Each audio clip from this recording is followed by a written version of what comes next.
We're gonna try this again. The first cow was a disaster. She went down in the chute. So we got this Southern Highland here. She's a lot smaller, a lot friendlier. She's not so nervous. So we're gonna start nipping her, and I'll show that process in a second. One thing I don't like about this is they keep sticking that other foot all the way through. That can't be very comfortable.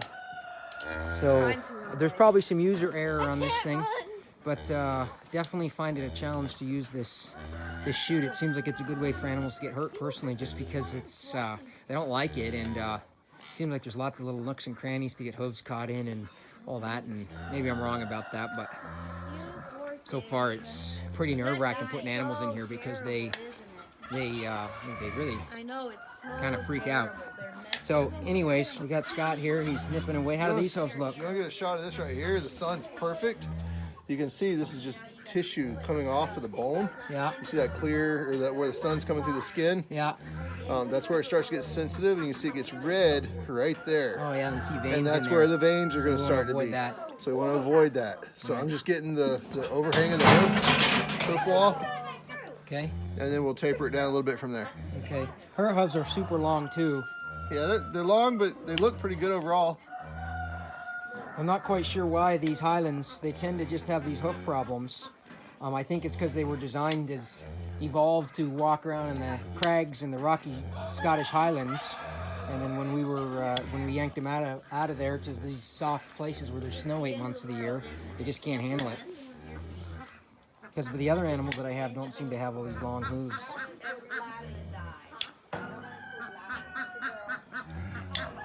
See, I'd be real nervous doing that because I would just be afraid I would nip the wrong spot and have a bunch of blood gushing out.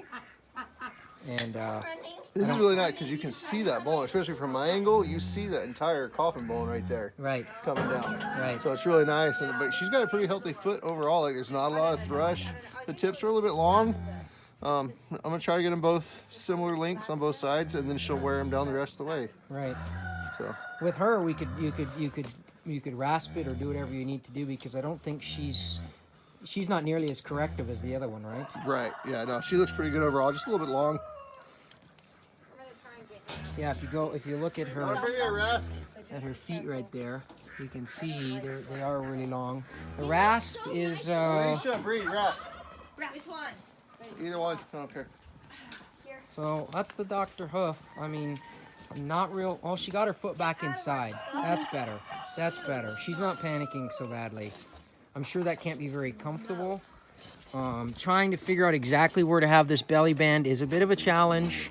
It wants to support her, but when I cranked on it too hard at first, her rear end went down.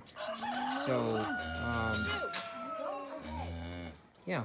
I mean, I think it's even though they're uncomfortable or not very happy for, a few minutes here, I think it's a whole lot better than walking around on these horrific feet, especially Hornicorn back there. I mean, her feet were terrible. So, all right.